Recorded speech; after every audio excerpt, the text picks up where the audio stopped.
So we start off with this news that has been celebrated in Nigeria largely, and that's that Nigeria has commended Ghana for rebuilding a demolished property belonging to the Nigerian High Commission in Accra, Ghana. The building, which was torn down by Ghanaian authorities in June of 2020, has now been reconstructed and officially handed back to Nigeria. Ghana's Foreign Affairs and Regional Integration Minister Shirley Botchway handed over the keys to the Director of Foreign Service Academy in Lagos, Ambassador Chimezie Ogu, who represented Nigeria at the ceremony. In 2020, the demolition of a block of 4-bedroom flats occurred at the Nigerian Commission compound in Accra, leading to outbursts from Nigerians.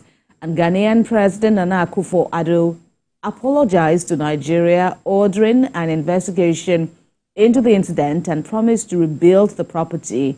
Ghana has now taken steps or took steps to rectify the situation, and the property is now back in the hands of the Nigerian government.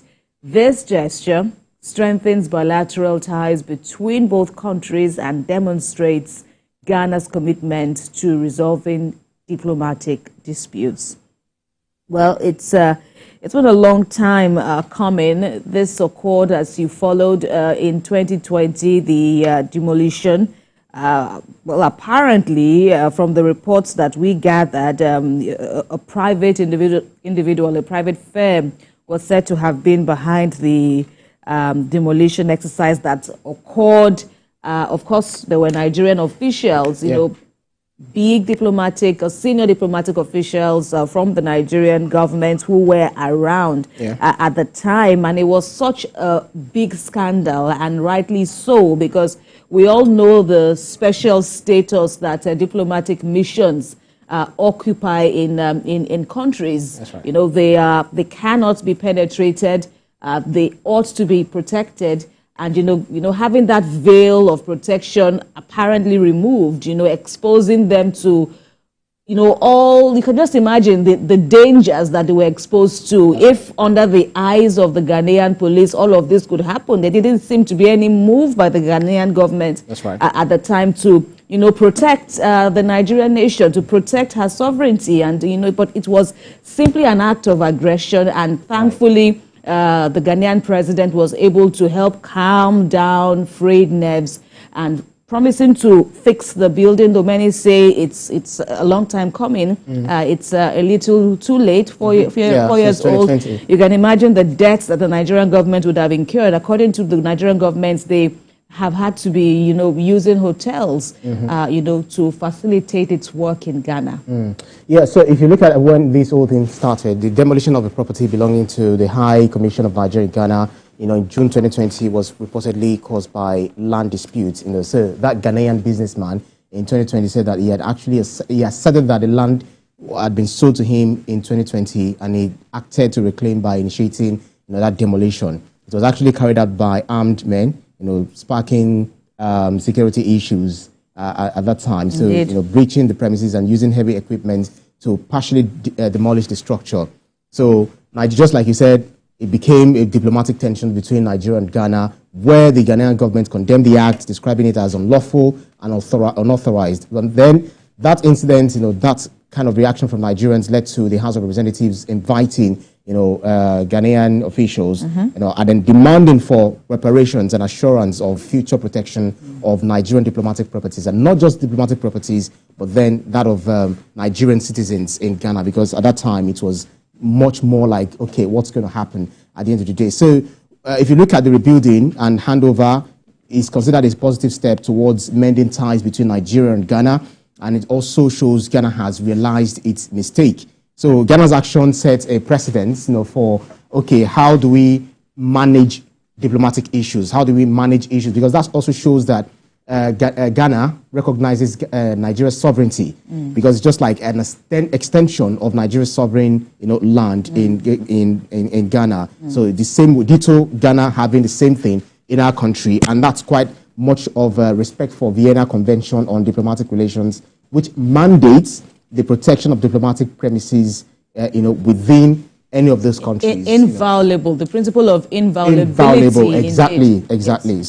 So it actually symbolizes Ghana's respect for Nigeria, Nigeria's sovereignty, just like I said, and then, all of those things. So with all that, we should not begin to look at how do we maintain orderliness among African nations, because if this has happened and they had tried to, resolve these issues diplomatically, then it goes to show them saying, okay, whenever we have these issues coming up, then the government should handle it better. Not just a citizen, whoever you are, whether you are the most influential person in Africa or whether you're the richest person, it has to go through the, the government authorities, because whatever happens, they will consider it as the government of that country, doing anything or doing something wrong against the government of another country. So I feel it's just a good way to start with.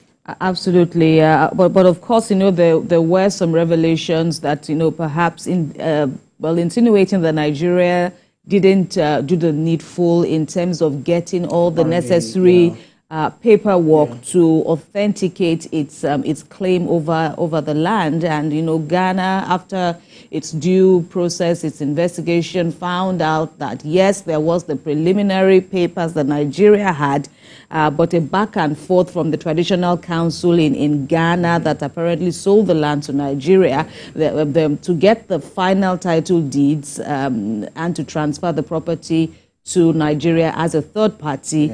Nigeria was found not to have, heeded, the notices issued by the Ghanaian government, and perhaps that was it was that lull, that gap, that now made the businessman, that led to the government giving the title documents to the businessman who went on to claim possession. But all that has been sorted now, and we hope that fears of xenophobia between at the hands of Nigerians by the Ghanaian nation will now be rested, because as was rightly pointed out, the brotherliness between both countries dates back before several years. I just do not like the fact that we have a package which we refer to as Ghana Moscow. I think we should just think about. Well, we hope all those for that. Right. But Ghanaians are welcome anytime. They thought it was French. And the love is deep. The love is indeed deep, and so we're looking forward to greater times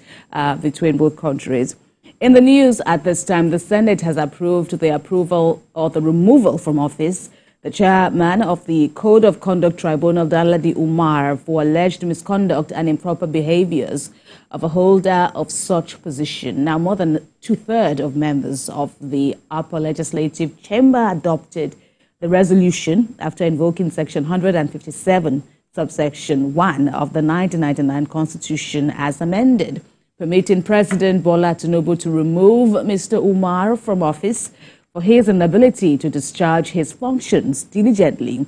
The National Assembly correspondent Chimezie Ogu has more.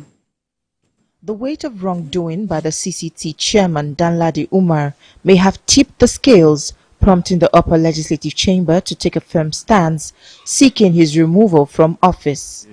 Expressway. Invoking Section 157, subsection 1 of the 1999 Constitution as amended, which requires the consent of two-thirds majority of the Senate to prompt the Commander-in-Chief of the Armed Forces to remove Yakubu Danladi Umar as chairman of the Code of Conduct Tribunal. The Senate resolves to invoke and activate the constitutional provision as enshrined in Section 157, subsection 1, by forwarding an address supported by two-thirds majority of the Senate, which shall be acted upon by Mr. President for the official removal from office of Mr. Yakubu Danladi Umar. By our tradition, leadership don't sign the register. So 74 plus 10 makes 84, and therefore we have gotten the required constitutional requirement to proceed. As enshrined in our 1999 Constitution as amended, removing the chairman of the Code of Conduct Tribunal from office as a result of acts of misconduct This brings to an end the reign of a man that held sway at the Code of Conduct Tribunal since 2011. It paves way for Nasara Kogo to assume office following his appointment by President Tinubu in July. Adequate and decisive measures. In another development, the Senate has urged the Nigerian military to maintain its presence and vigilance to stop the infiltration of violent terrorists known as Lakurawa in the northwest states.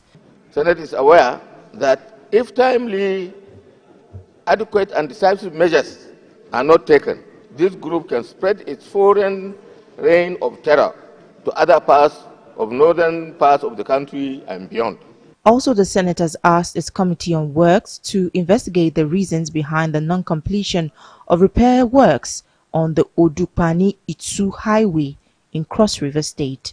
Observes that the highway has been in a state of disrepair for years, with significant portions uncompleted despite repeated promises and allocations in federal budgets.